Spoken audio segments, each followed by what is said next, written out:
see.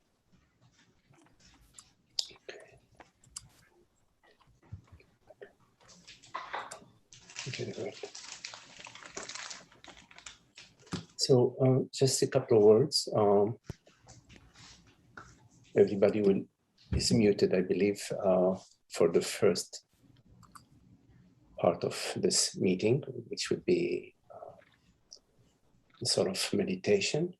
And then you're welcome to unmute yourself and explore whatever questions you would like to explore.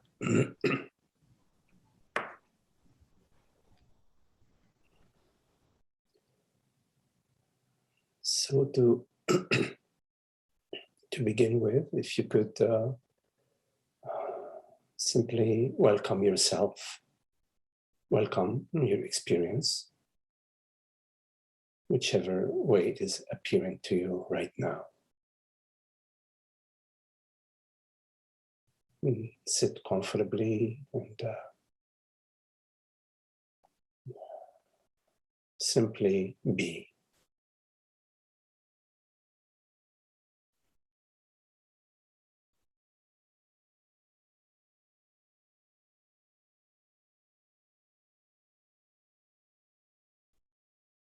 Notice the sensations within your body.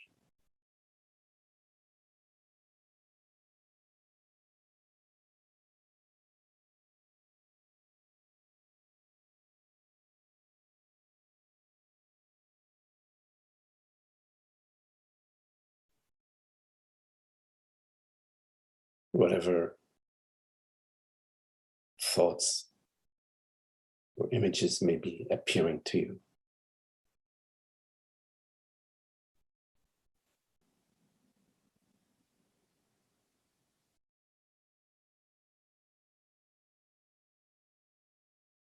The warmth or the coolness of the body.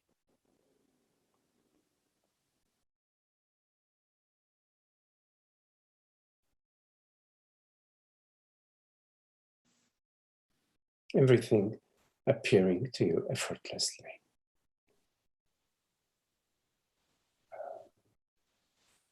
Such a wonder.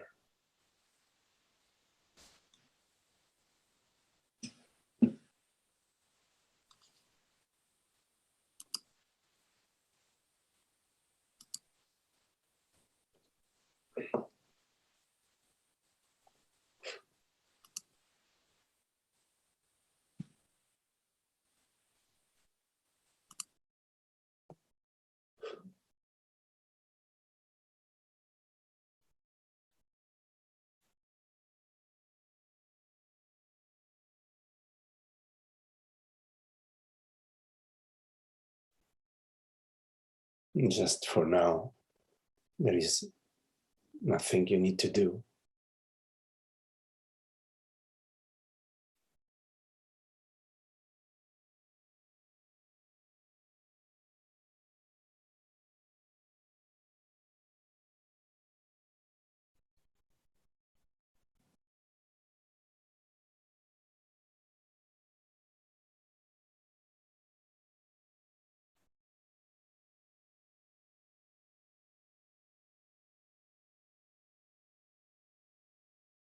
Not trying to attain anything.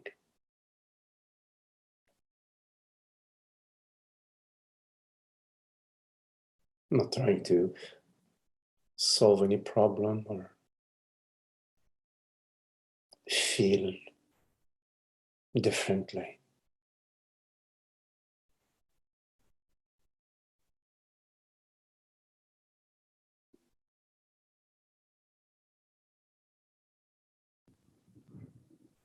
Simply sinking deeper and deeper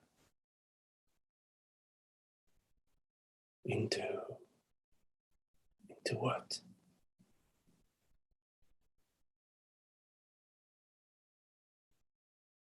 Into relaxation,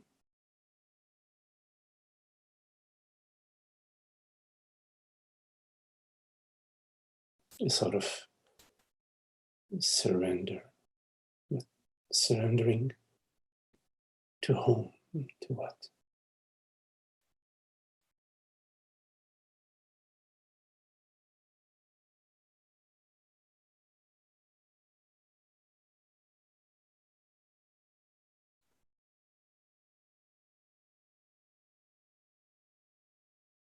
Doing nothing. And yet, there may be the sound of traffic, the sensation of your feet on the ground.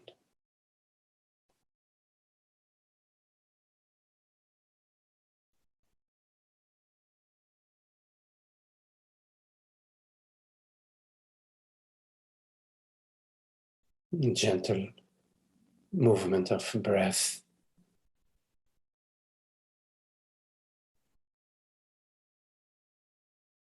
What we call inhalation, exhalation.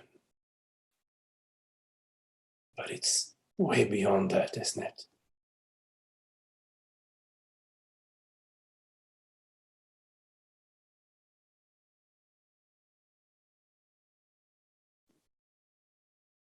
We enter the wordless realm, the realm of silence.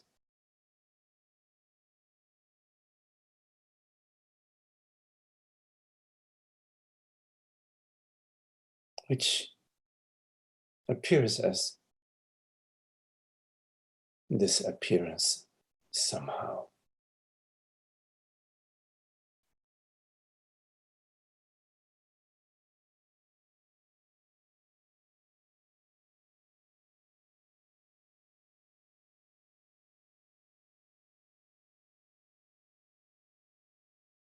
The mind is tranquil.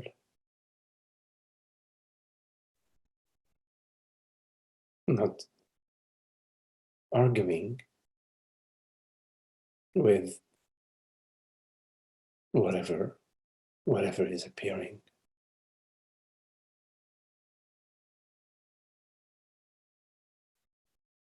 So we're saying yes. Yes to everything, without the need to know what we are saying yes to. Just an open yes, like a mother opens her arms for the child to be embraced.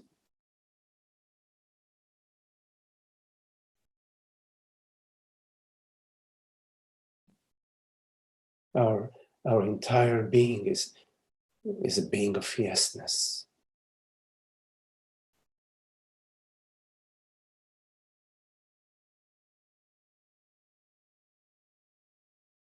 Somehow we say yes to hearing these words, but it's an effortless yes.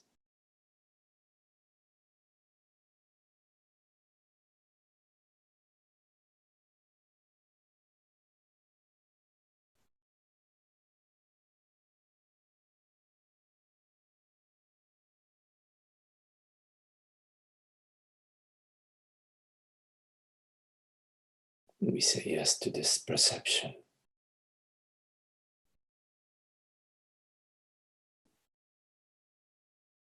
Before even we say yes, we already said yes.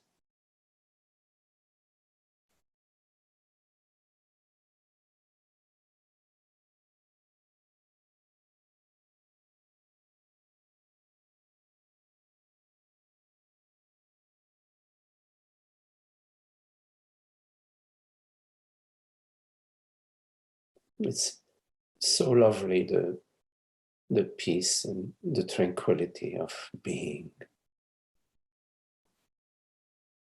where we don't need to be anybody special.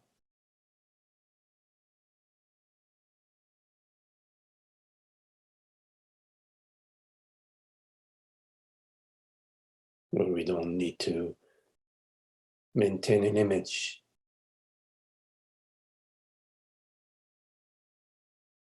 where we don't need to defend any point of view.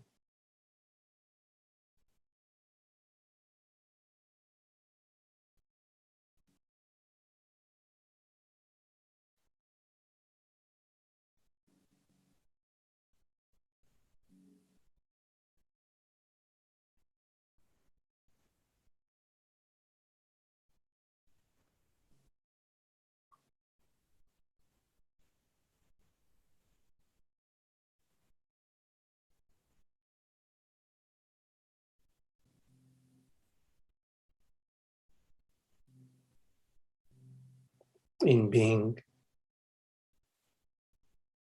nothing and nobody special, nothing special. We are one.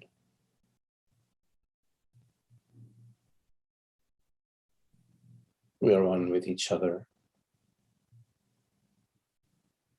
We are one with the universe, with the sunshine.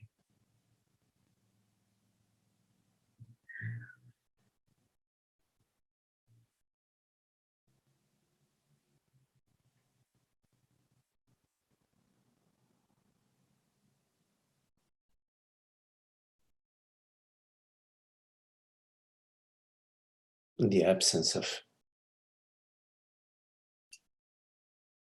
a separate image to defend or to identify with.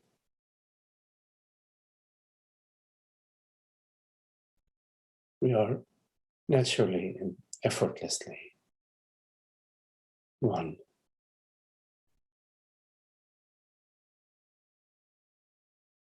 One reality, one being, one transparency.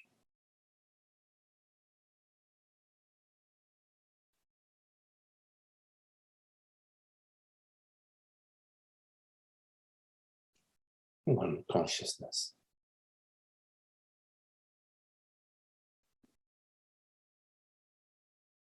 And this is where the peace and the beauty and the love is.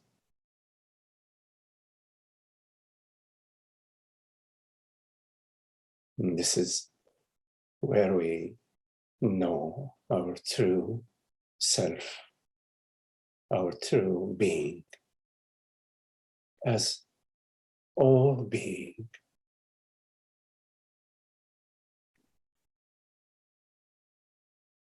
And this is where we know ourselves as everyone and everything.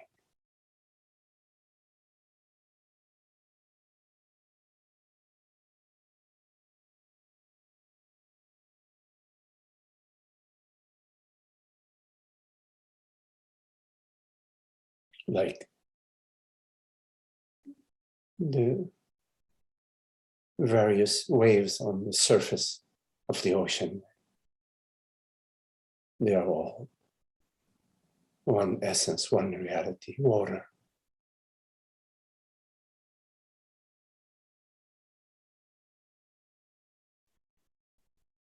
We perceive so many different perceptions. We experience so many different experiences. But that which we are, that which perceives,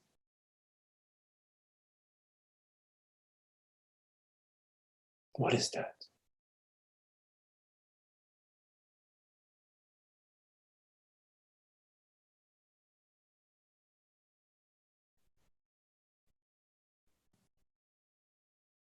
The formless reality of awareness, which is neither a man, a woman, a son, a daughter, a father, a mother. That's the body.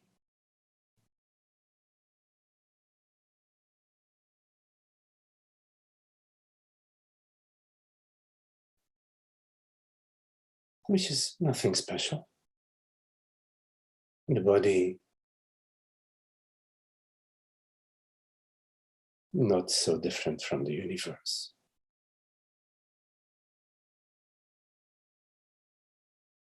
Various elements, carbon, sodium.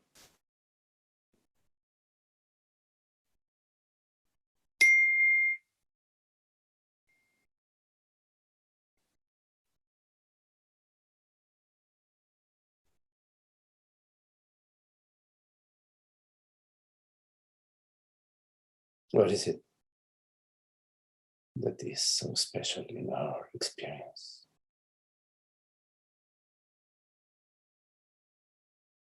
What is it? What is this? Nothing special.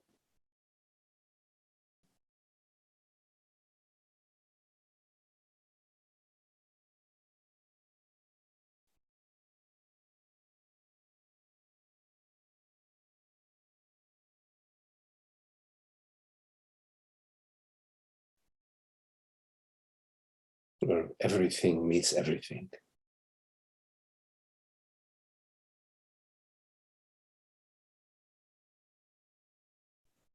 Everything meets everything as nothing.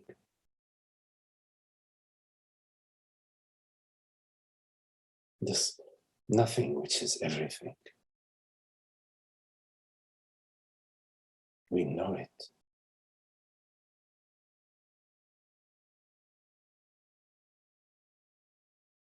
Because we are it.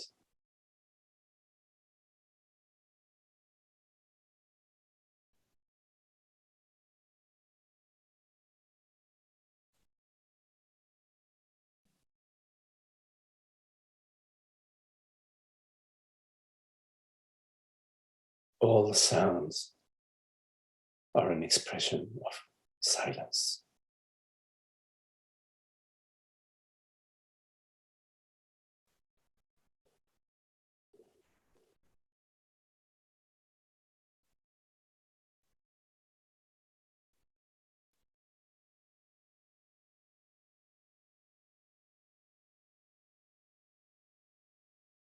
You know, at the heart of the teaching, the core of the teaching,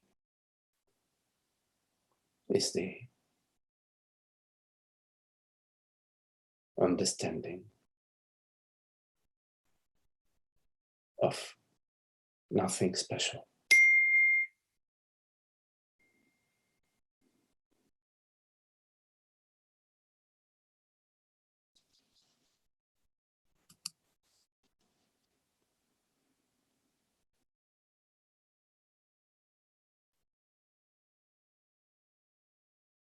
Can you live moment by moment? Nothing special.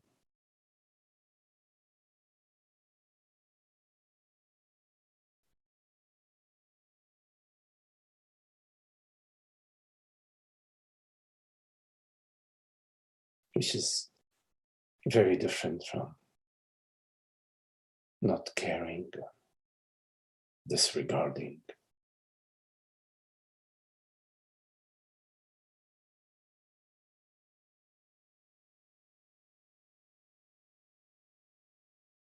or ignoring your circumstances.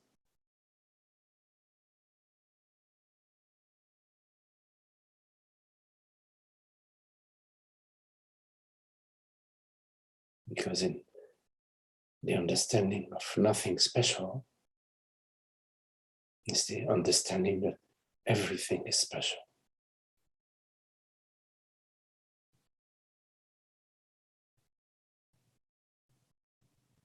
Equally special and equally ordinary.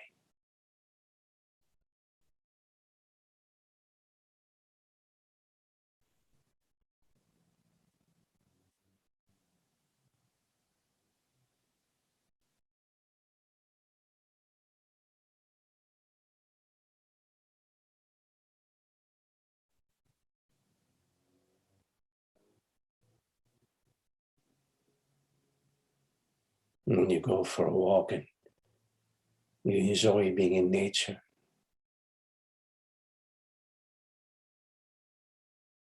such a peaceful and happy time. When you come home,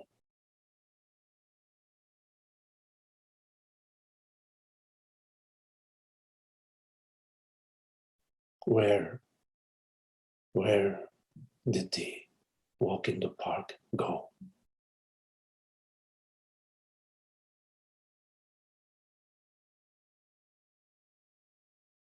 Where did it take place?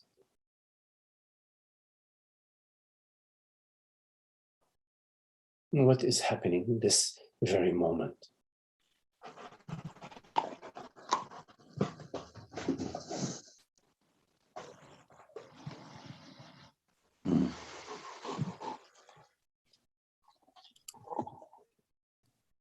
Where are you? What are you?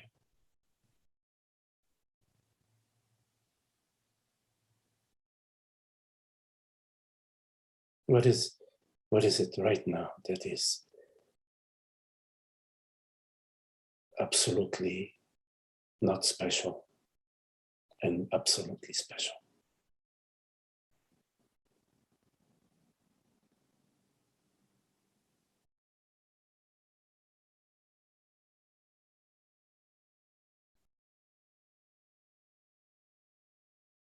Where do you go to take a look at this question?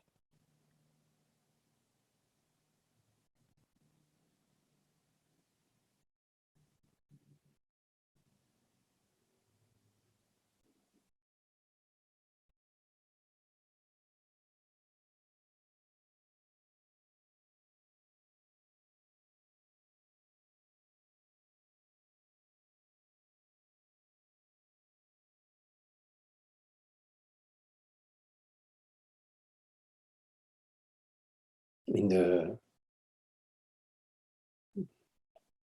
Sin Ming, which is a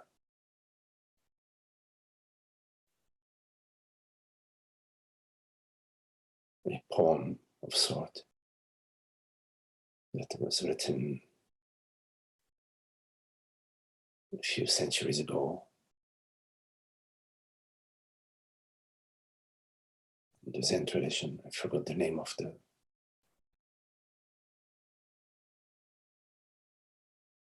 teacher.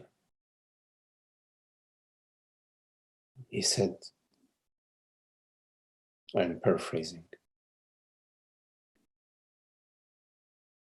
make the slightest distinction and you set heaven and earth apart. By making the slightest distinction, you are setting heaven and earth apart.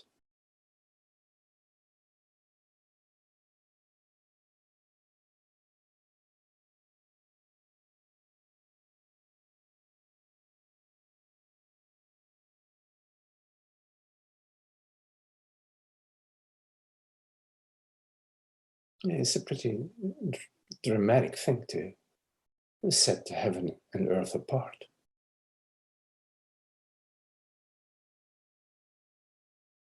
That's a big deal.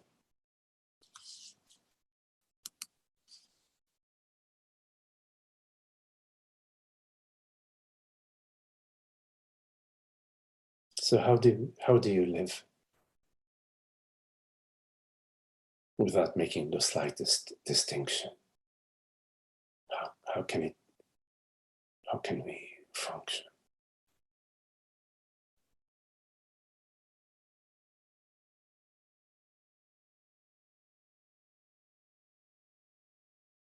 Obviously, there is up and down, right and left. There are foods that are healthy and foods that are toxic. These are distinctions, aren't they?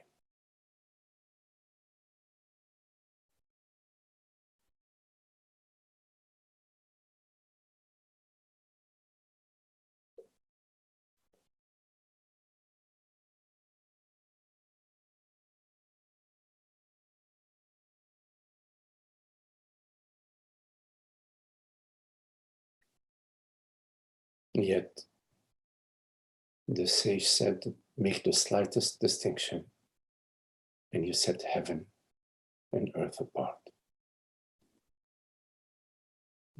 He was not fooling around. He meant it.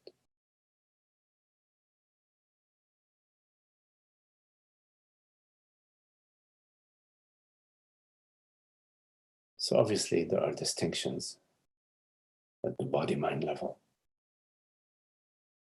The body knows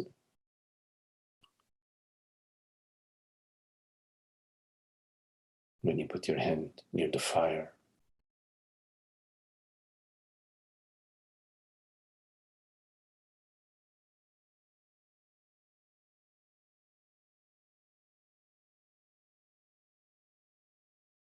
but we're talking about different types of distinctions.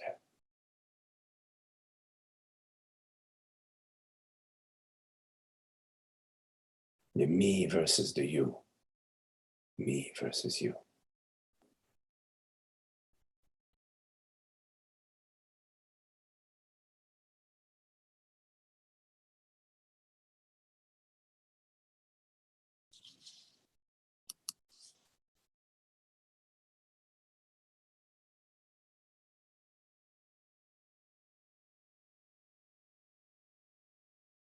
I love you because you fulfilled my expectations.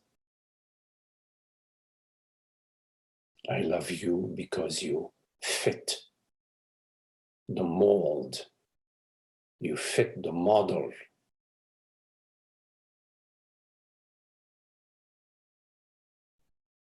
that I have of you. Or I don't love you that much because you don't fit this model. You used to fit the model, but you no longer do. You make the slightest distinction and you set heaven and earth apart. You get it?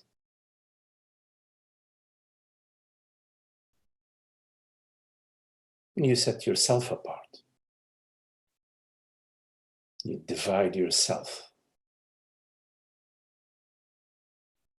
Tear yourself apart. The agony of separation. Lodged, nested within your chest, within your being, within your mind, within your life.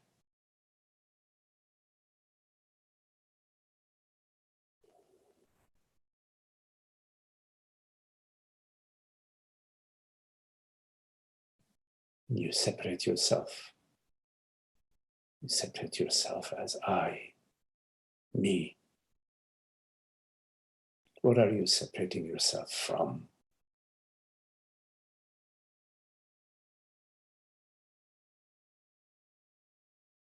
You're only separating yourself from yourself. Only from yourself. There's no one out there that you're separating yourself from. It's all an inside job, an inside job of misery.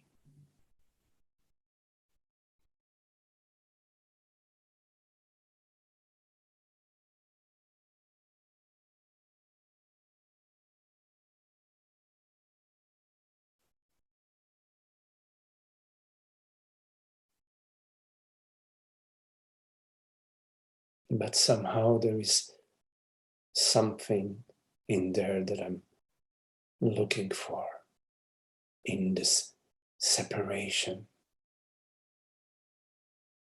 I am hoping to find happiness, love.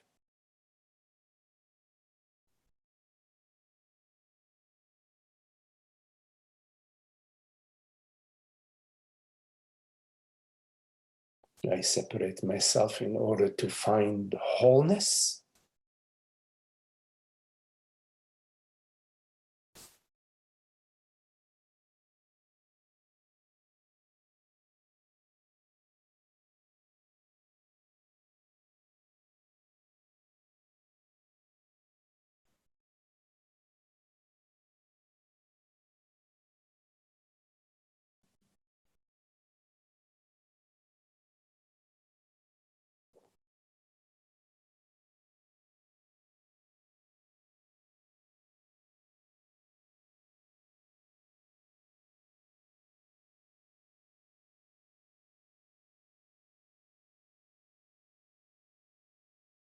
How can we live and relate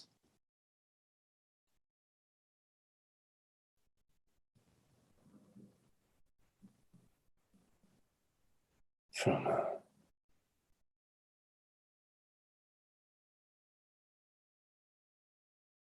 a place that is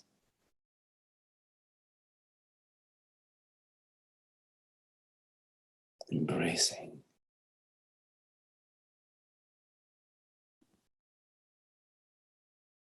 not seeking,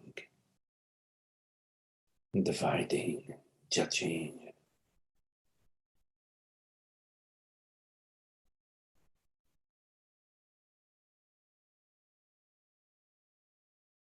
honoring the whole, honoring the totality.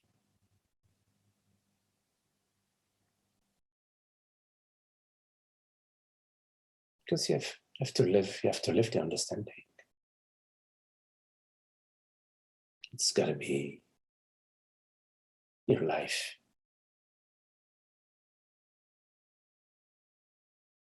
Because a rose without the perfume of the rose, without the fragrance,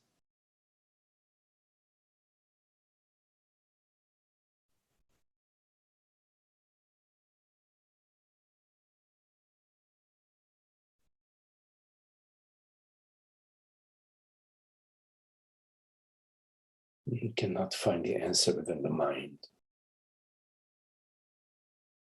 So where do you look? How do you look?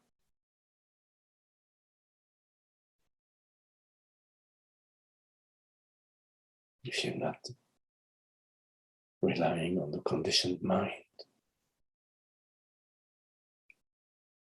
what remains? What's available to you?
Okay, so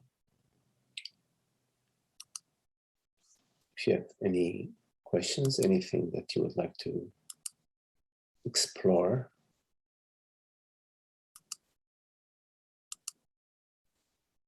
I just changed the settings so you can unmute yourself.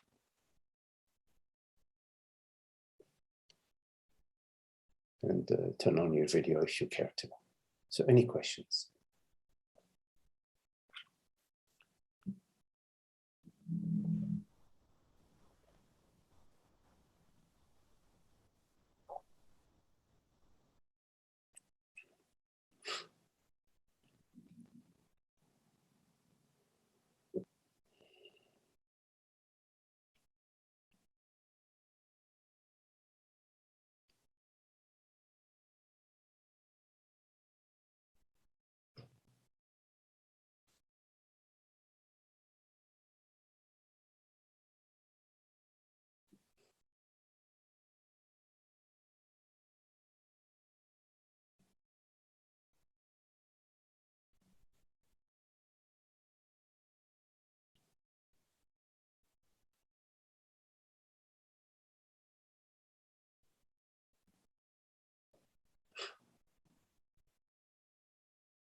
Any questions?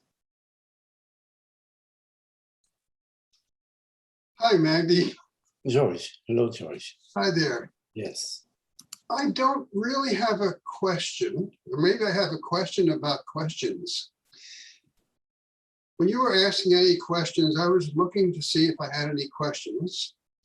And then I realized there's a lot of stuff that I'd like to know I could ask you about. But getting those answers would be just more knowledge, more mind stuff. And I can't, it's like, I really want to know. I want to know this and I want to know that. But I'm wondering whether just being in the state of unknowing is the better place to be. Anyhow, I don't know. It's just a thought. Yes. I have no specific question. So that was a question, yes. Okay. You know, sometimes there are questions, and there are questions that are calling for an answer. Sometimes there are questions it's a clarification that's sort of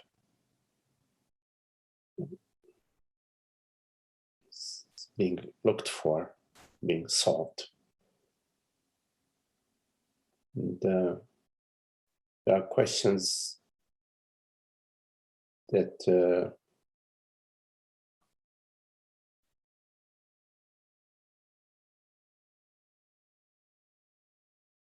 sort of where the quotes unquote student is sort of testing their understanding, not challenging, but testing, getting a sense of their understanding in their interaction with the teacher.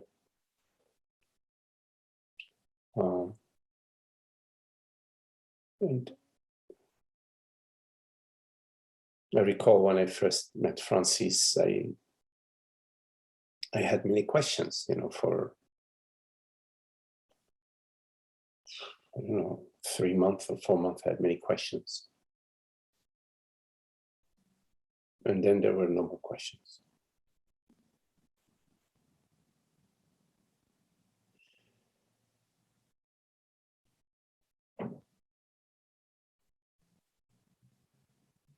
So there is a question when there is a question.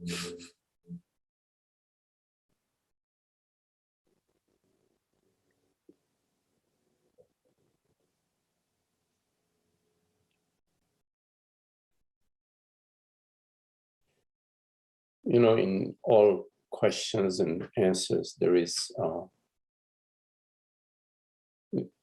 level of interaction at the mind level, but there is also a non-mind level in the interaction.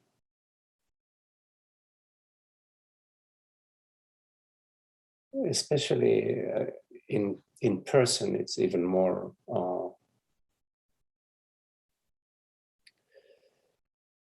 manifest. But even in this medium, this virtual medium,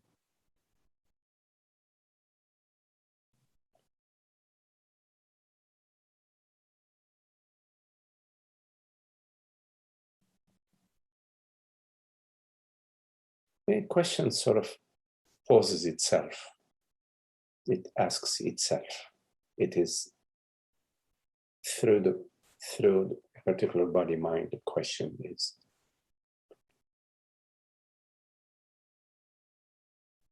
So because there isn't, in fact, a person, there is just a particular mind,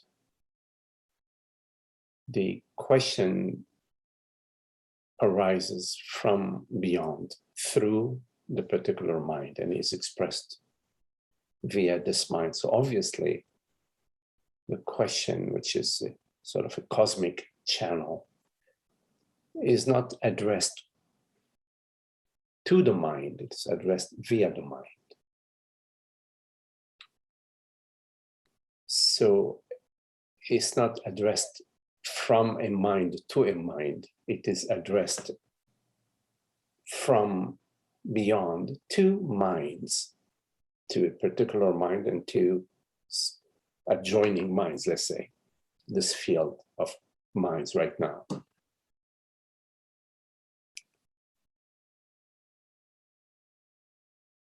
So in a very odd way,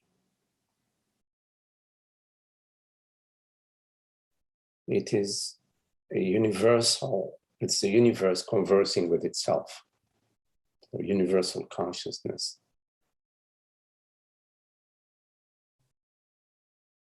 Spinning within itself a certain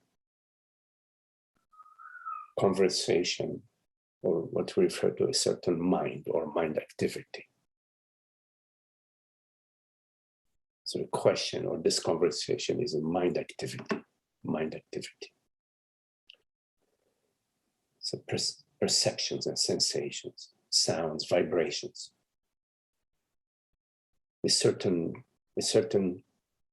a certain cadence, a certain rhythm, a certain frequency, a certain cadence.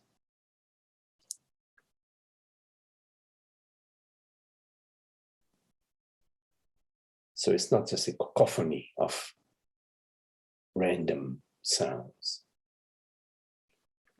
but in a very interesting way, it is consciousness conversing with itself.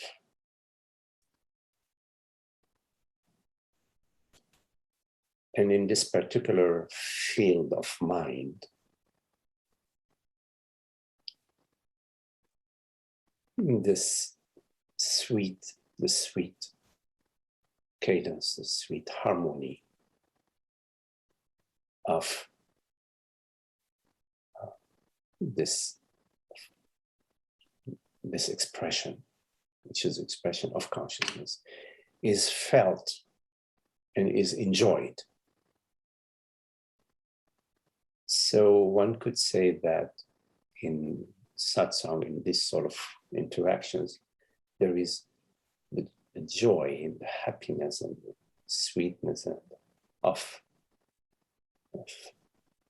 consciousness, which is similar to when you're walking in the rose garden or when you're watching a sunset.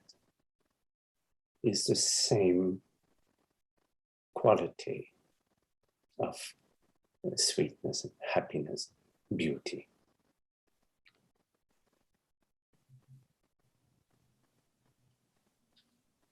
And I was going to say, yeah, I can get that now. And when I ask my question or my non-question, I was under the impression that I was asking it. Okay, but I can see now the source of the question. As you say, it was not a mind-to-mind question. The minds were just the means. yes. Yes. Yes. Thank you. I appreciate it. No, I didn't see that. Yes. But the sense that we have that I am speaking or I am posing this question is not to be disregarded. It's not to be discarded. Obviously, we do have the feeling that I am asking this question. The question is, what is the I that is asking the question? Exactly. Yes. Which we already, yes. Yeah. That's fascinating, isn't it? It is really fascinating. Well, hey, I just want to make one remark. When you were talking about being with Francis, I was with Francis online for the last 5 days. We just got done about 2 hours ago. So anyway, so I'm a little bit drunk in that sense. Yes. Yes. Right. Yeah. Thank you, Maggie. Yes. And when I was with Francis, when I first met Francis, I met him online as well. I was in Washington, D.C., and so I was conversing with him at the time, it's 11 years ago, well, maybe it's the same as the retreat. You could ask questions, and you would have a one-to-one interaction with Francis on video, or video. It wasn't Zoom; it was something else.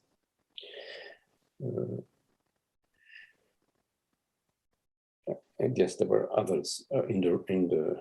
It wasn't a retreat; there were regular meetings. They would have meetings. There would be others in the up at his house. And it was after a few months that I visited him. After maybe 3 months or so, I visited. I went to a retreat.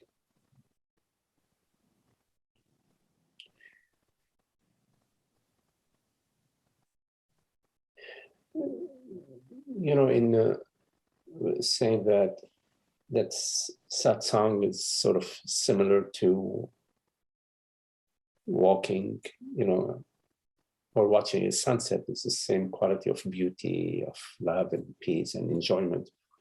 But there is a distinction in that in satsang, there is the joy, of course, and the love and the beauty and the happiness, but there is also the understanding. See, when you are in nature watching a sunset, there is this being in the face of God, being with God, being as God.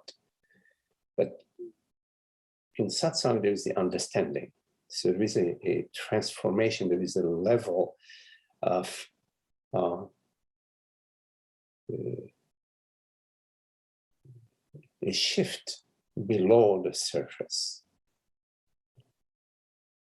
So that in time, you find that wherever you are is the sunset. Wherever you are celebrating the sunset.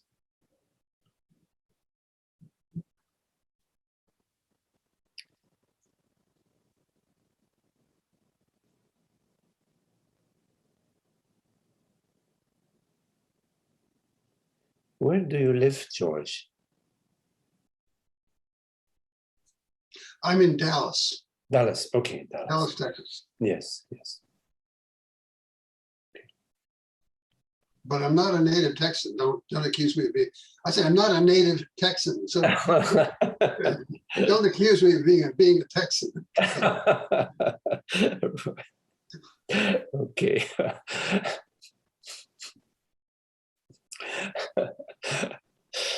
Right.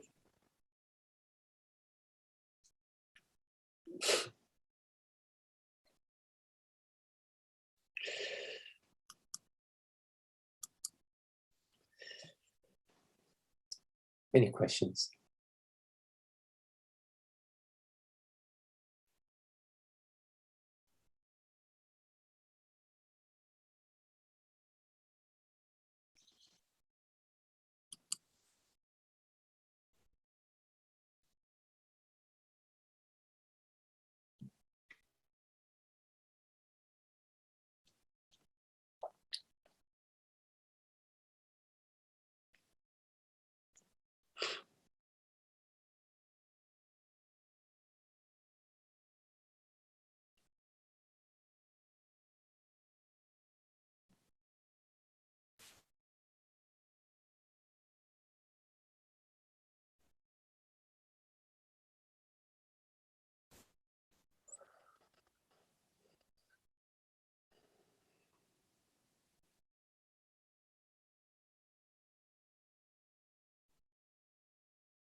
Hi, Magdi. Hola, Fernando. I don't have a question, but just a comment. In the last few days, I have started my day with an affirmation, and I try to keep that affirmation during the day in order to remind me to be happy, to be aware. And for instance, my affirmation for today was, I tune or I align myself with the order, harmony, and perfection of the universe and the abundance of universe. And that's my affirmation. And I change an affirmation every day. Mhm. I started in the morning after meditation, and it's working very fine with me because I repeat it every time I can, or every time I remember this affirmation during the day until the next day, even during the night. And it has worked for me very, very nice. And I remember this topic when during the meditation you were saying something like we and the universe are one, or something, you fit with the flow of the universe. And it reminded me my affirmation, and that's that I wanted to share with you.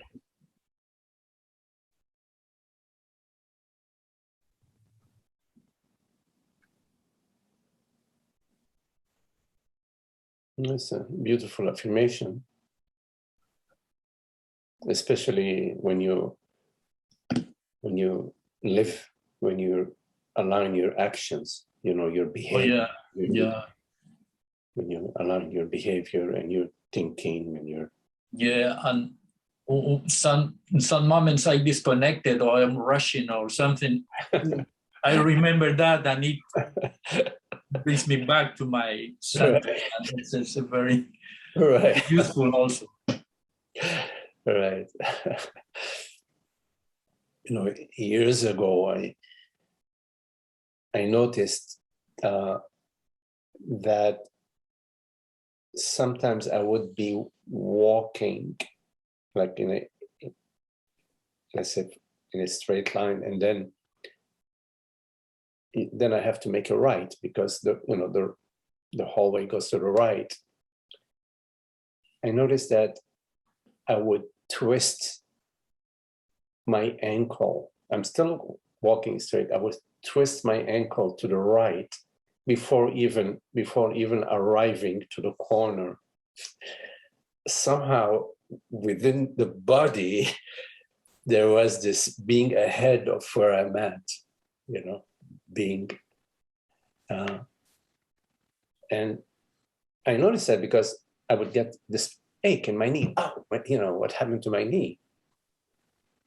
And I noticed that I was actually, I know it sounds crazy, but I was ahead of where my body was. I was taking my body where the body was not, and making the body do something that he was not ready to do. And that was interesting to notice that, because I started to become more attentive to this internal mechanism that's operating, that is not in touch with just where I am, what is happening now, let's say.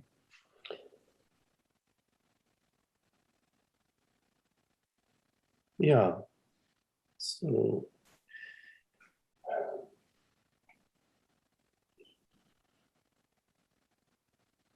I'm not sure where this is coming from, but somehow it came up to be shared.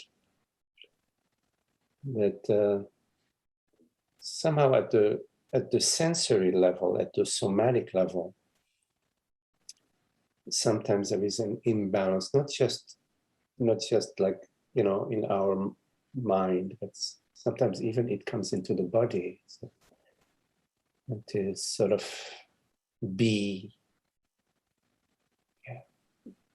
sort of invite yourself and with your body to be just sort of just where you are, and to be at the tip, at the tip of the, not ahead, not behind, just at the tip of things, not like this moment which is not in thought,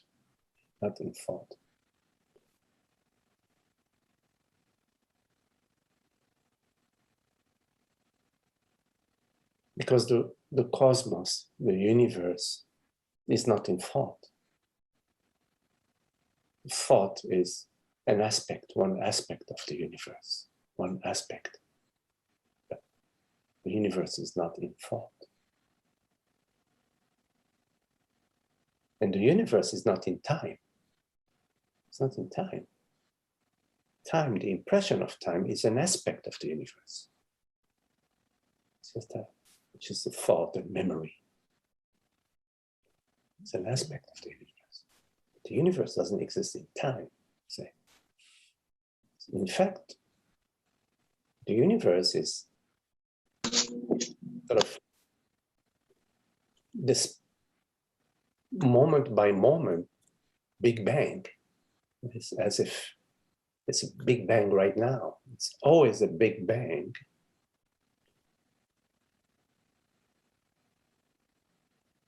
And it's not something that's happened a billion of light years ago.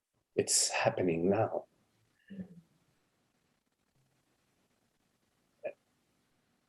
And we may have the narrative that, oh, well, yeah, it's a model. Life exists along a linear model of time.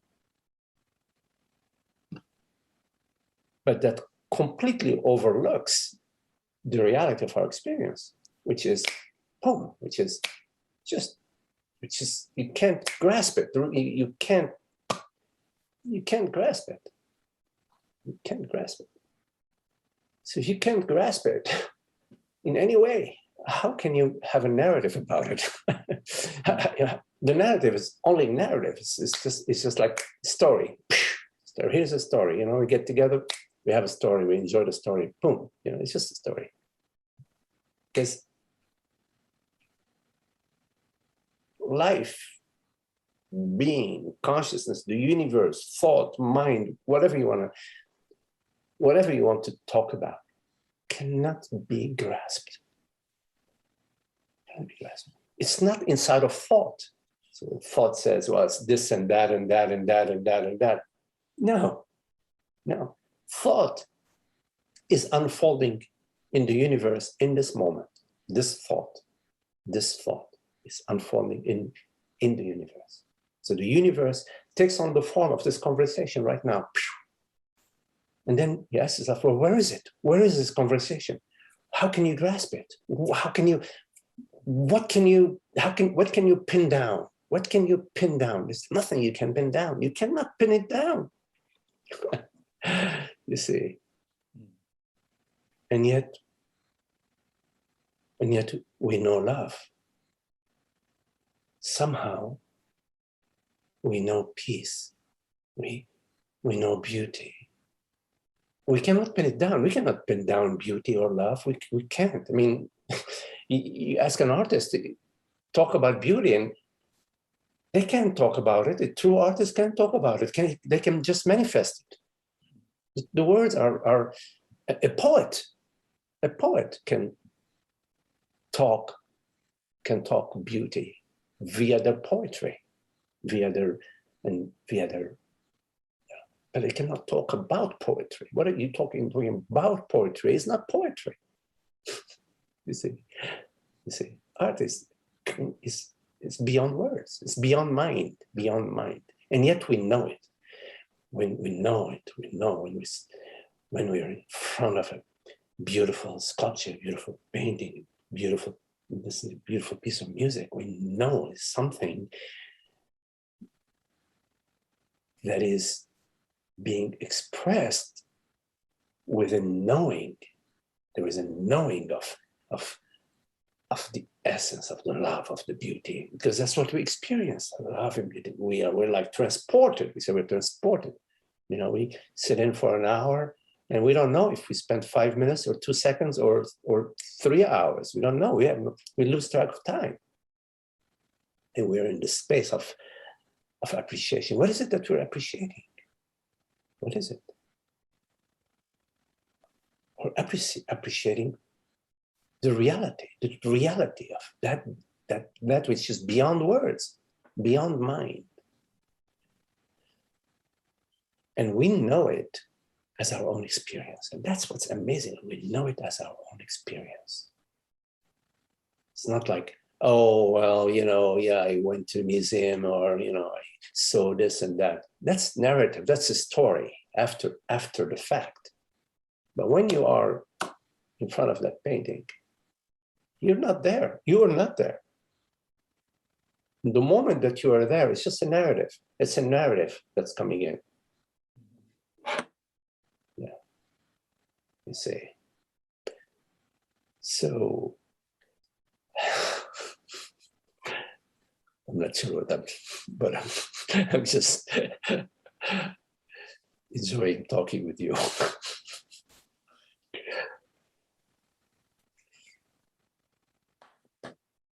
Yes, in terms of the affirmation, whatever works, whatever resonates, whatever feels for you, that it's bringing you to your being. It's beautiful. It's beautiful, beautiful.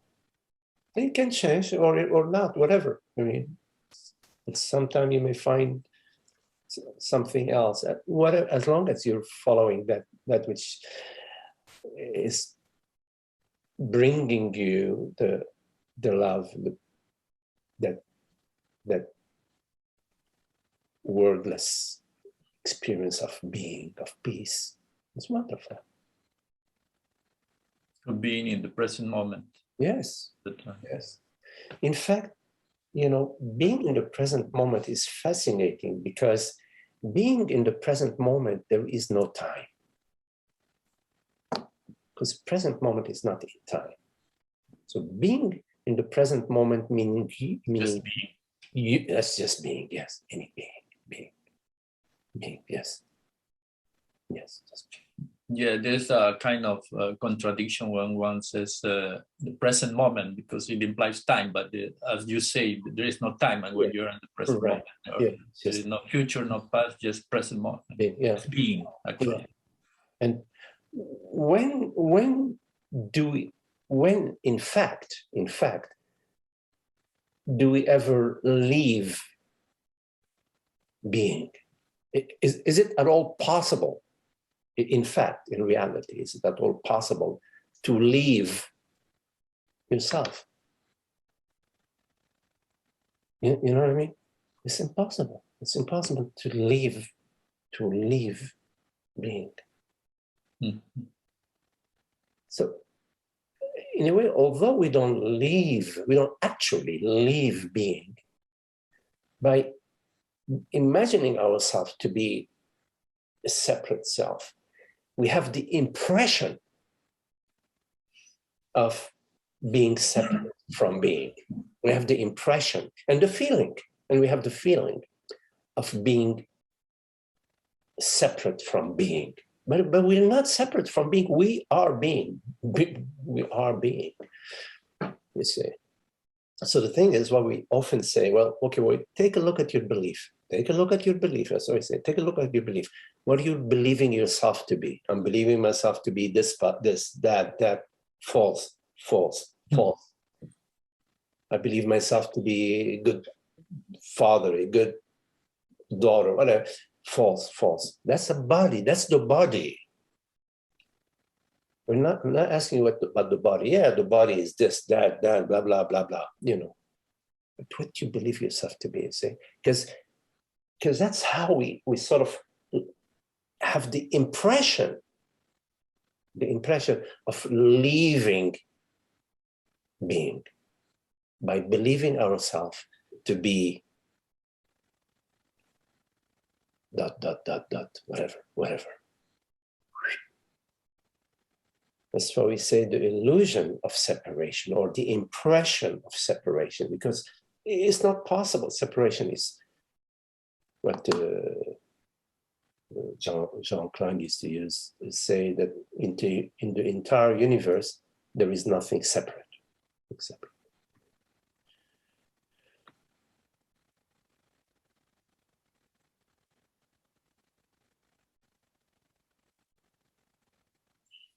Hi, Magdi. Yes. Hi. Hola, Fernando. Okay. Hi. Okay. Sylvia. Hello. Hello, Sylvia. Yes. Hi. Yes. Nice to see you again. Yes. Nice to see you too. I don't know, but what I feel like mentioning is how there is a feeling of the understanding, right? And yet that feeling is what brings you here, is what makes you want to speak about what you speak about. It's what unifies us. But yet that feeling is the not knowing why it is that way. So the not knowing for me is the most intimate when I do get that feeling of that understanding that we all know cannot be defined. Does that make any sense? I'm not trying to receive confirmation. I'm just trying to say how it's amazing how it happens, you know, and it happens when it happens. And there's no fixed, you know, recipe for it. And it happens differently to everybody. But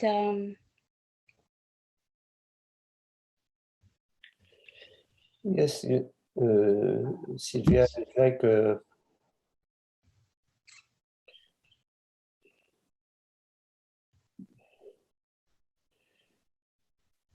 the ocean. The ocean is vast, infinite ocean, and everything that is unfolding within the ocean.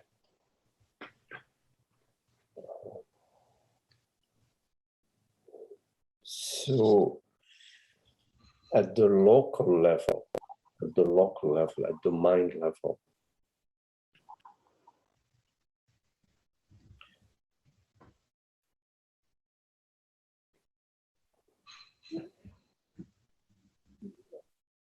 whenever grace appears, grace visits us.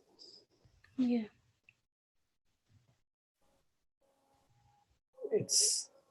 It's the ocean that is at that local level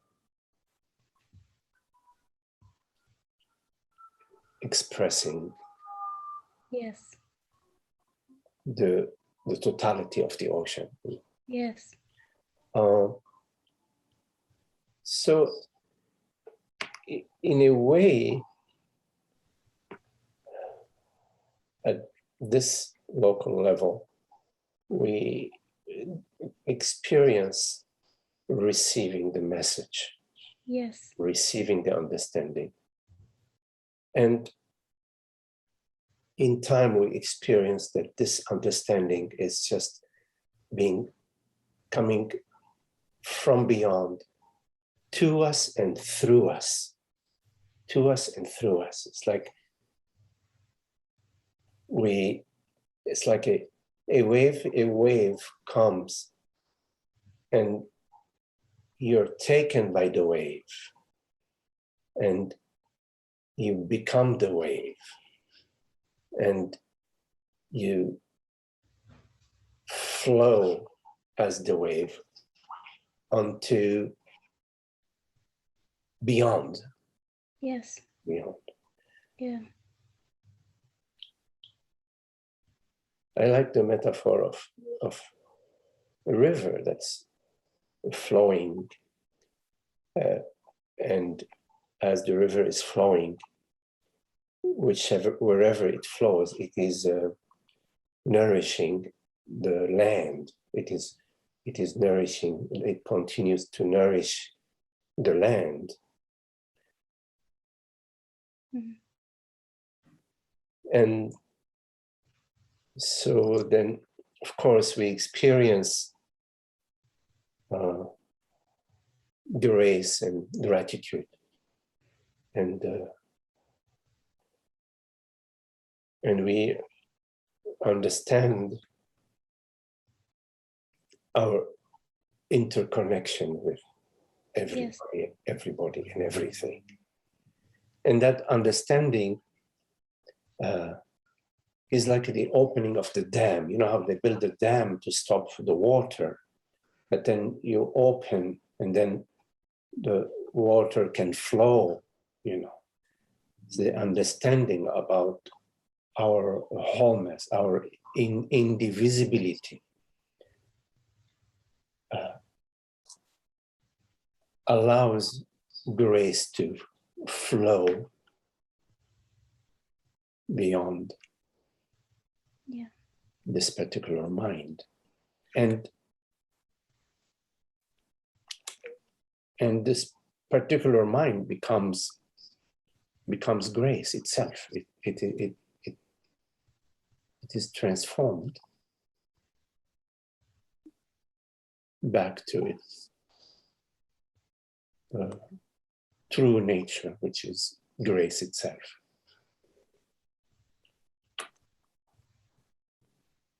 And yes, you're right. Not knowing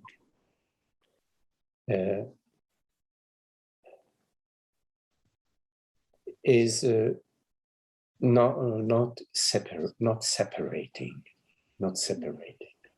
Right. So as maybe there's that element of when you do realize that not knowing is intimate. Yeah. You can kind of let go of trying to attain something, or grasp at something that perhaps you think is there to take to and yet the message is heard. It's heard, and it's heard, like the birds. When you hear the birds chirping, it's heard, and it's just, if that makes me smile, this makes me smile as well. It's just a beautiful thing. And unfortunately there's suffering in the world, and all this is to bring about a sense of trying to suffer less. There is a gratitude for the suffering as well, because it fulfills its function. Yes. So we understand that there is a room for suffering and a purpose for suffering. Suffering is not its own purpose. The purpose of suffering is beyond it. So yeah, we somehow that also is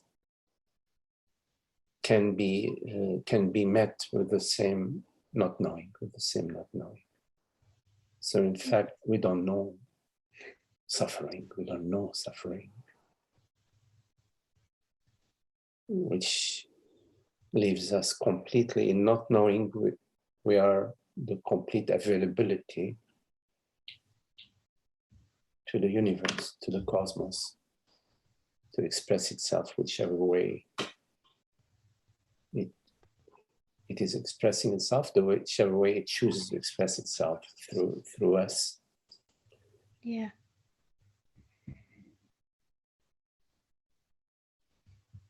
Yeah, there's a quality of surrendering, but at the same time,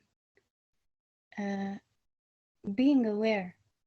Mhm. So it's always two opposites, coming together. And that's when you can say there is not two, there's no separation. My mantra is not two. Not two, not two. But it's just, yeah, I guess I'm in the stage in my life to acknowledge that, to realize that it is something that is wonderful and accessible to everyone, and that even if everyone cannot feel the way it's felt or it can be felt, it doesn't make it any worse. It just that it is like the ocean, like you said, it's like the vast sky, Yeah. it's there, it's available, Yes. and to each their own time. Yes. Yes. Thank you, Magdi, so much. Okay. Thank you, Be here. Cynthia. Nice chatting with you.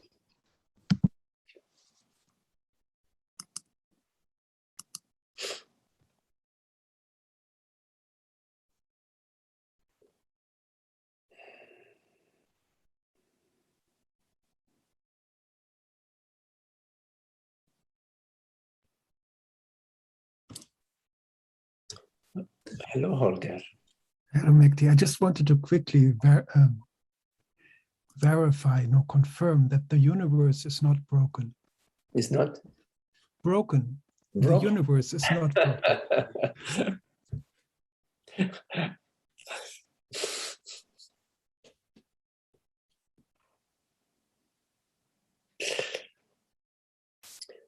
Only the universe can break itself. It's perfect. And Magdi, I believe it was 1 month ago that you told us about your brother. Yes. Yes, and amazing how time goes by.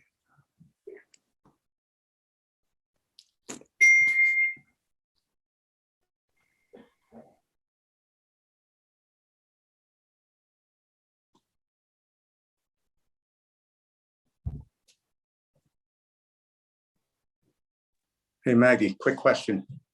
Hello, Frank.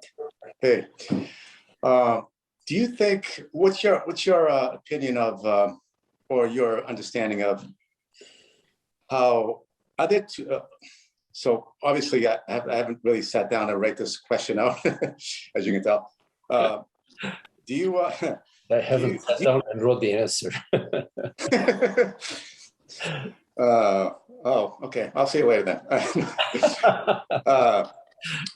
All right. Do you think there are two sets of laws in this universe, as far as Two sets of what? two sets of laws? Laws. So, is there like a law according to consciousness? Because we know we have material laws. Like if I fall down, I might break something or whatever. If I go out in the cold weather, I might catch a cold. Things like this. Mm-hmm. So, are there other laws that can supersede these laws of matter? So I'll leave you with that.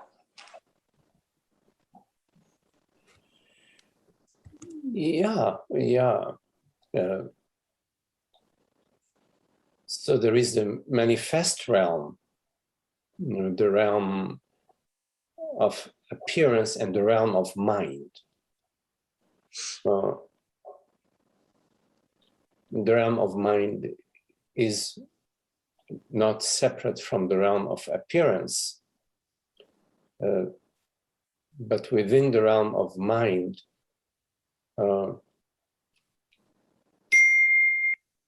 there is a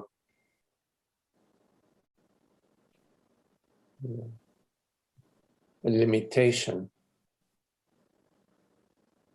which is due to the sense of separation. So from the perspective of the mind, as a result of the sense of separation or the belief in separation, the impression is that there are laws that are phenomenal. There are phenomenal laws, such as if you drop a glass, it will break. And these phenomenal laws are understood to stand upon other phenomenal laws. There's a phenomenal principle that explains the perceptions, or what we experience, that can explain mind, the phenomenal laws that stand upon each other. The flaw in these laws is that they do not relate to consciousness. They seem to have a reality of their own outside of the reality of consciousness. Actually, consciousness isn't even considered to be real in the realm of the phenomenology. In phenomenology, the non-phenomenal is an abstraction.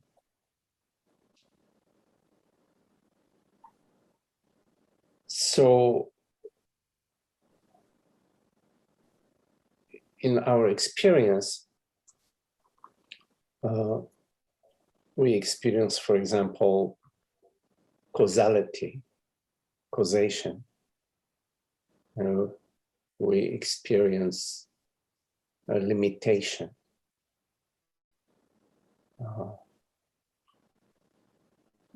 And we experience lack, of course. And this is related to our limited understanding. For example, we all abide by the principle that an 8-ounce glass cannot contain 16 ounces of liquid. It can only contain 8 ounces of liquid and not a drop more. So we do not understand that, in fact, a drop of liquid contains the entire universe.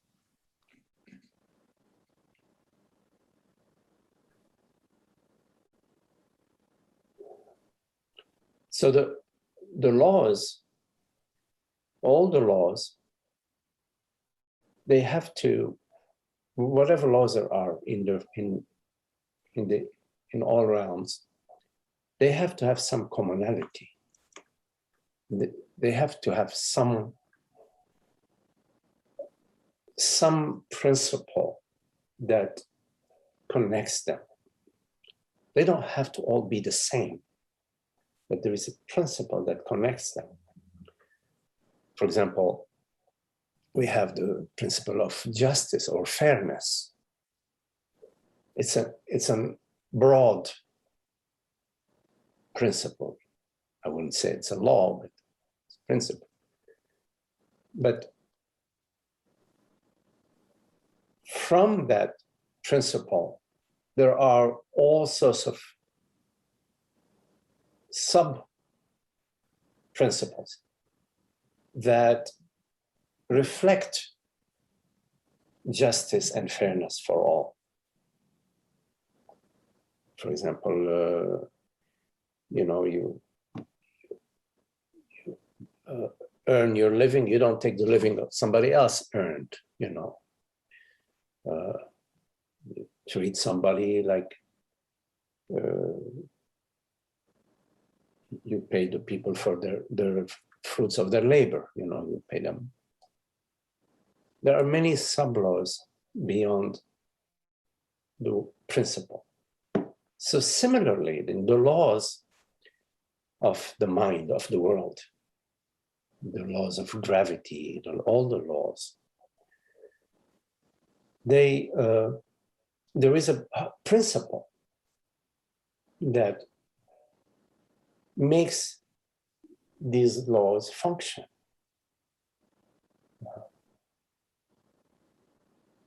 For example, the forests, they need to burn in order to make room for new growth. Because if you just have the old growth and the old growth dies, then where would be the new growth? There is a process of the burning of the forests that has within it a principle of the maintenance of the forest and the maintenance of the planet, the oxygenation of the planet.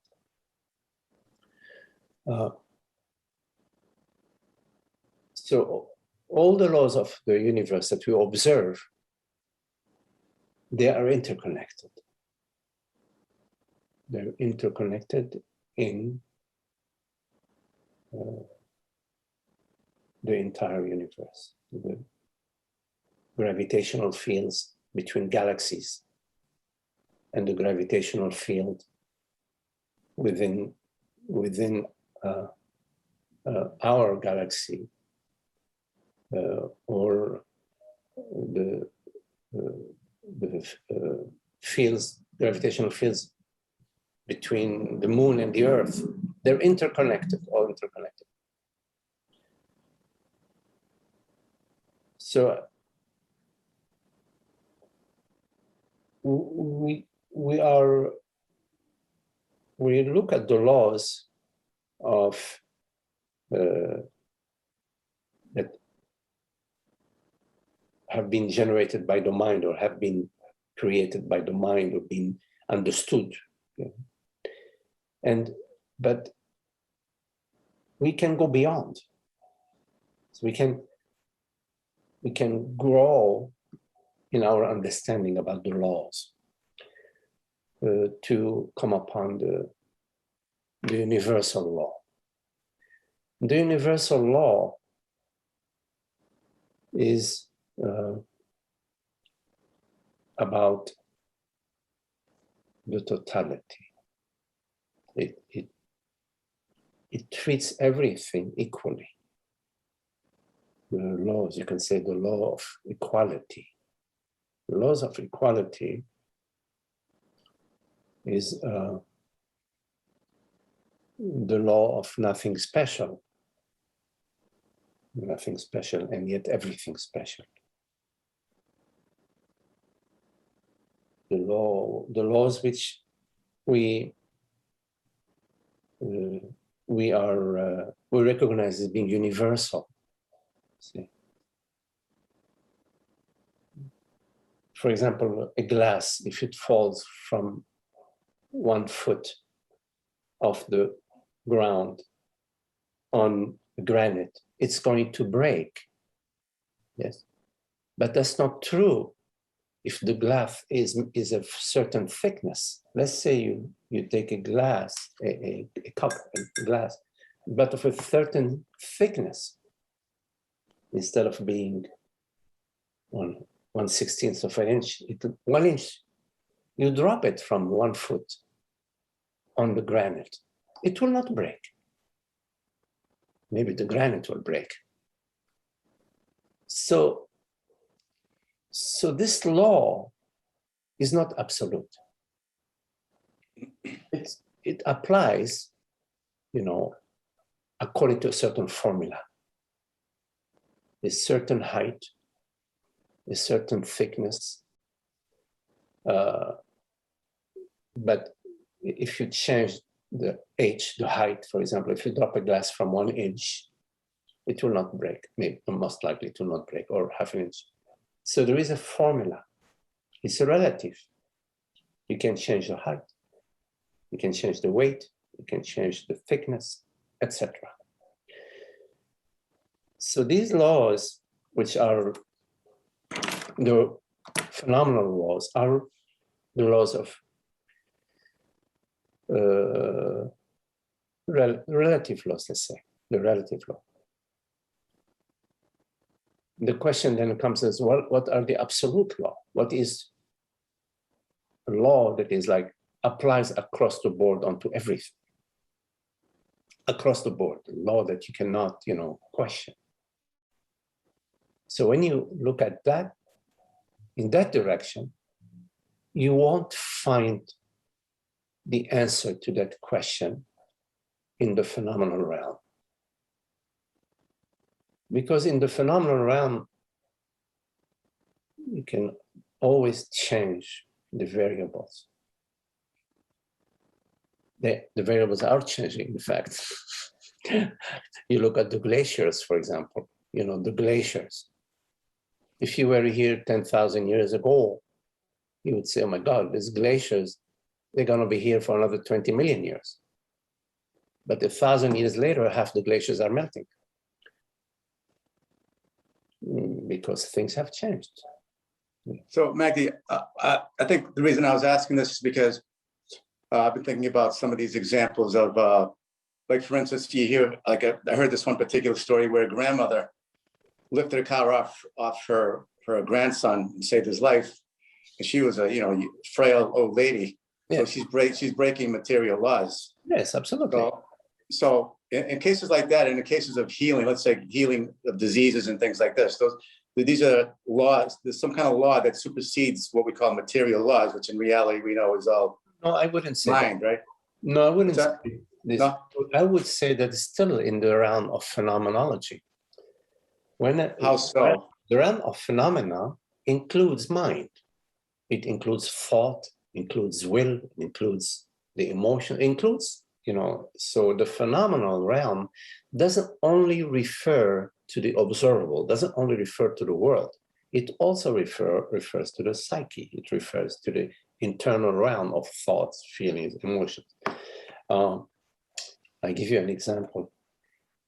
Years ago, this must have been 15 years old. I was a judo, the sport is judo. I was a judo student. I was doing judo. And I was in a competition. I used to be strong or whatever. And there was this one fellow, he was made of steel. This person was powerhouse. And it was my turn to fight against him in the competition. And so we come along and so on. He does a move on me and I flip down, and he does what is called an immobilization. He does a hold on me where you cannot get out of it. And the usual thing is you tap, that okay, I'm done. I cannot explain it to you, but I can speak to you some of what my experience was. At that moment, I didn't want to surrender to him. The next thing that happened is I heard a loud yell, yelling, and I experienced myself lifting him up from being, lifting him up and throwing him away.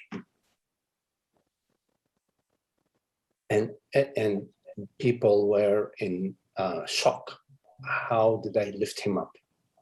I don't know how I lifted him up. I mean, he was a strong fellow. You cannot get out of his hold. And it was like, did this happen? I was like, did this happen? It happened.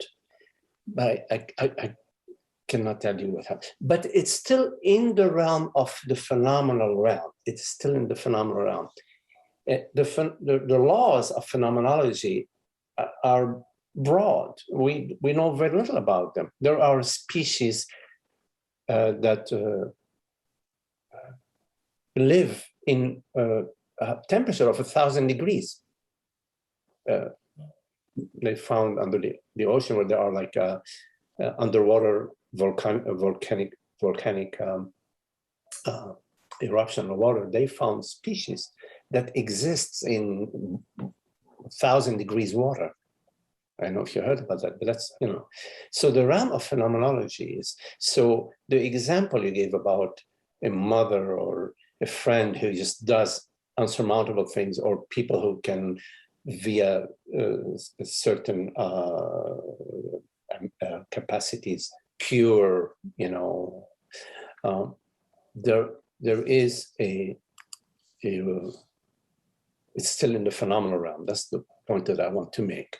So we're not talking about different laws, Frank. The different law that I was talking about, I was heading towards, is the universal laws, which are non-phenomenal. They're the laws of love, the laws of. Yeah, I'm glad you brought that up. Can I say something about that? Yes. So I've been revisiting some of my teachings from before, like I studied science, Christian Science, and I've been revisiting some of those teachings. And one of the things that's always bothered me about those teachings is that the writer, Mary Baker Eddy, would say that she believed that if you were in the act of something good, let's say you're helping a sick friend, and you got sick because you weren't taking care of your body and you got sick because of it, the law of God, of love, of consciousness would not allow that to happen. They would come in and it would not allow you to get sick in the act of treating a friend. Mm-hmm. Whereas mortal law, mortal mind, body mind would say, yeah, you're going to get sick because you didn't take care of your body. You're following these laws. You're not following the right laws, and you're going to get sick, and you get sick. So that to me smacks of almost like preferential treatment from consciousness, where consciousness is saying, okay, yeah, I'm not going to allow you to get sick because you're in the act of doing something good. But if you were doing something quote unquote bad, you would get sick. I would allow you to get sick. Yes. That's always bothered me. Do you have any ideas about that at all? Yes, you can't limit God. God is complete freedom. So to say that, oh, these are the laws of God, these are the principles of God. If you do this, there is no way you're going to get sick. That's a limitation of God's freedom. God is complete freedom. How do you mean freedom in that way? How do you mean? It's complete creativity, it's creation, meaning God, to say, for example, that, okay, here is a divine principle. Divine principle is if you're helping people who have leprosy, you will not get leprosy because you are acting from a place. That's a limitation on God's freedom. What do you mean? Who said that? God has the complete freedom of you work for 1,000,000 years with lepers and you never catch leprosy, or you work for 2 hours. You work for 2 hours, for half an hour, 5 minutes. You help a leper out of love, and you get leprosy. Right? Can you repeat that? Oh, if you don't mind. Well, yes, I'm saying that God is complete freedom. God has the freedom of choosing for somebody to work with people who have a highly contagious disease and not get it. Equally, God has the complete freedom of having people working with somebody who has infectious disease and catching it. So there's no law of that would be according to Mary Baker Eddy, that would be a law contrary to justice and love. You cannot impose, love, it depends, let me come to that. First, you cannot impose human laws onto God. Okay. Secondly, what is your understanding about love? If you have the understanding that love means you help somebody who has leprosy and you don't catch leprosy, that's love, then you're imposing your limited understanding about love. You have a limited understanding about love. Love is absolute. Love is reality. Love is everything. It is nothing which is not love. Everything that you experience is experienced as love, meaning as the complete intimacy. There is no such thing as no love. The absence of love is a mind impression, is an impression that there is right and wrong. But in God's kingdom, there is no duality, there is no separation. There is no good and evil in God's kingdom. There is just love, just love. So to say, well, that is not love and that is love, you need to take a closer look at that. You have to clarify what you mean, because you may be using the term love in a different way, in a different manner, in a different meaning, you see. So coming back to your question, there are no limitations to God. You cannot impose onto God the human laws.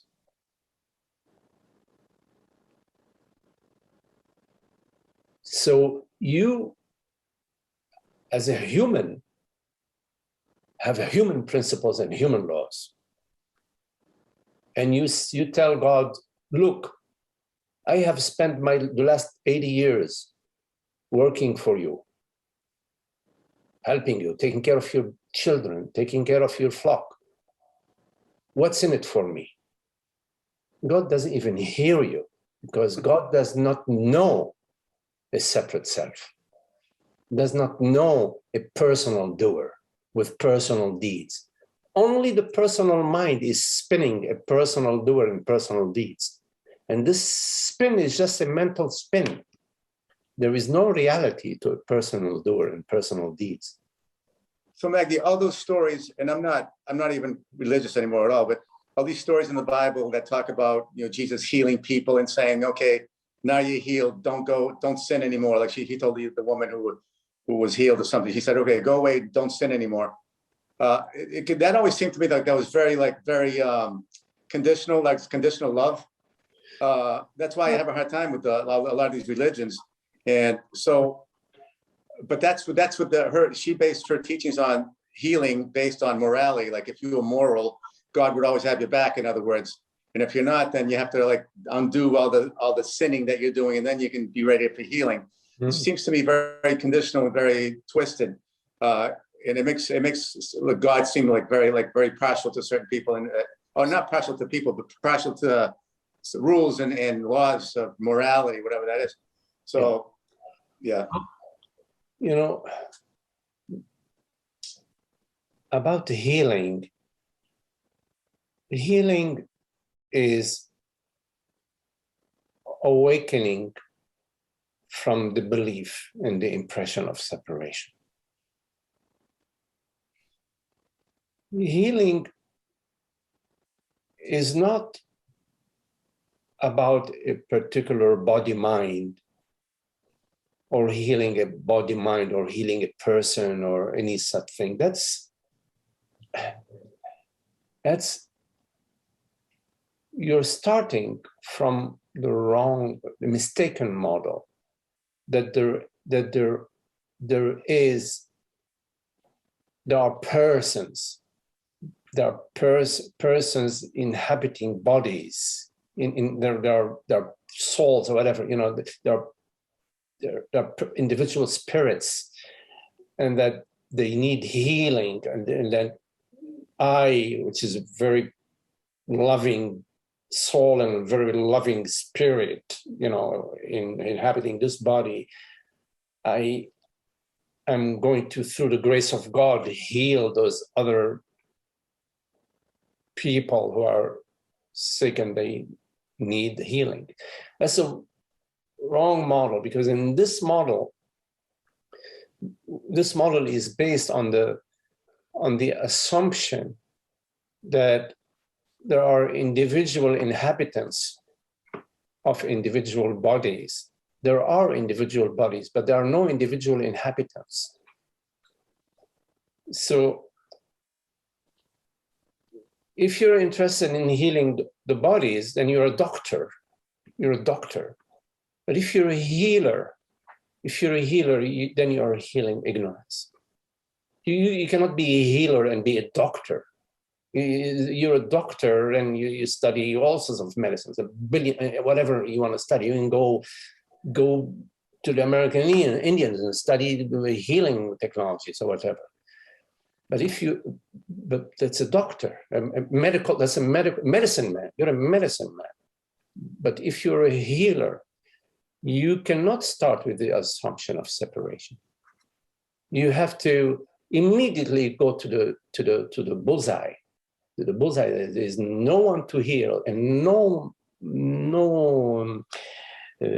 disease. There is no disease. Yeah.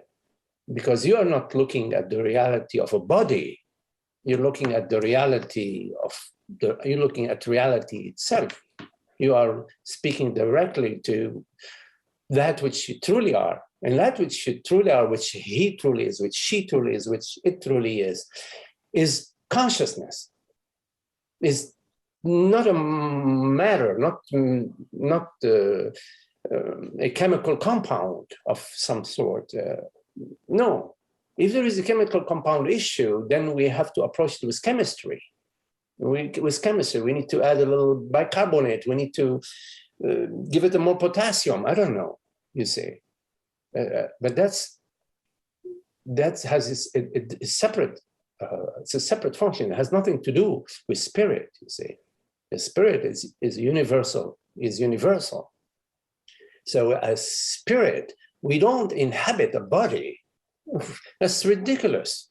You cannot take a freedom, joy, and beauty and put it in a box and in a lead box and say, okay, well, it's inside there, you say. No, no. Spirit doesn't inhabit a body. The body inhabits spirit, appears as spirit. It inhabits spirit, but spirit doesn't inhabit the body, you say. So the healing, if you're really talking, I don't know this lady, but you're really talking about the healing, okay, then you have to go to our true nature. You have to go to the source. You cannot be downstream with all the garbage and all the belief structures and all the histories of people and their mind and the societies and the invade. You cannot be downstream and be a healer. You have to go to the source. So you heal at the source. And the source, I'm not talking abstractly. The source, it's right here, right now. I'm not talking abstractly about some source. Of course, the words are abstract, but let's cut through the abstraction. Let's come to what really we're talking about. We're talking about reality. We're talking about the reality of our experience right now. The reality of your experience is the same reality as my experience. I'm not talking about your mind, because your mind is right now perceiving a living room. I'm perceiving the whatever. I'm not talking about that which is perceived. I'm talking about your reality. Your reality is awareness, is consciousness, you say. Yes. So you go straight to, and that is not defined by the size of the body, the age of the body, the gender of the body, whether the body is hungry or not hungry, whether the body is healthy or not healthy. No, I is not defined by that, except if I choose to. If you choose to identify yourself with the body, okay, it's a choice. You, meaning you, consciousness, decided to identify yourself with the body and I don't know, just do that. You do it. Okay, that's, it's a choice. But this does not mean because you identified yourself to be a body that you are a body. You just choose, like I chose to dress like a rabbi. It doesn't mean I'm a rabbi. I'm just putting on the robe of a rabbi. Okay, bad analogy, but you follow the thing I'm saying is yes. Yes. So that's so that's where we're really talking about healing. That's where we're talking about healing. And to heal, first you have to be healed.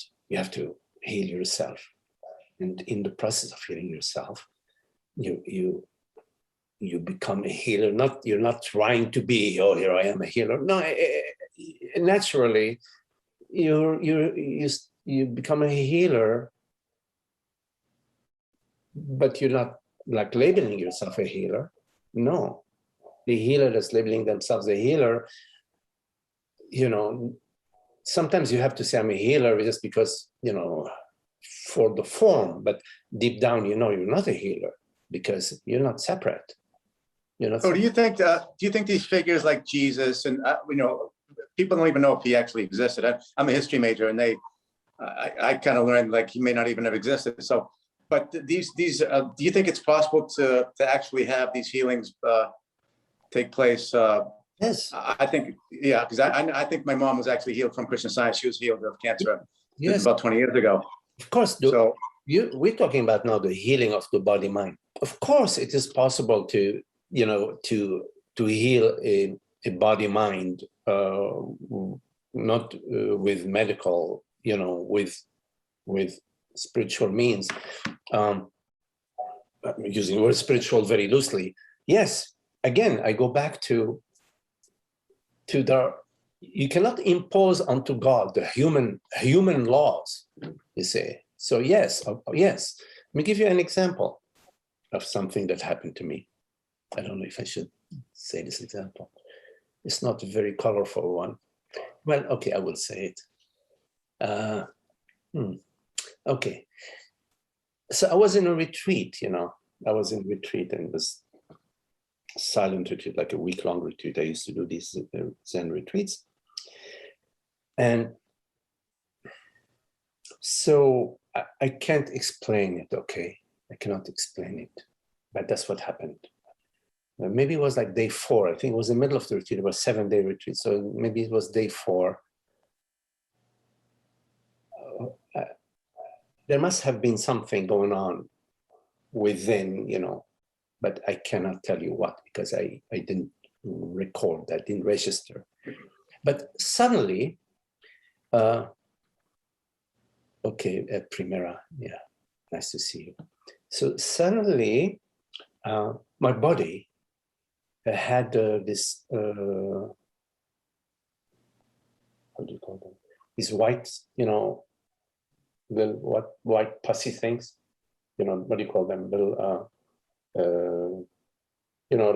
like something. boils? Yeah, what? Like boils or something? Yeah, or? So my body, especially my back, got covered like that with hundreds of boils, tiny ones, boils. And that's a part I don't want to share, but I will share it. I felt like going to the bathroom. So I went to the bathroom. How they say the intestine is how many feet, like 30, 40 feet long or something like that. I went to the bathroom. Suddenly, I didn't have diarrhea or anything like that. I went to the bathroom, and my body excreted one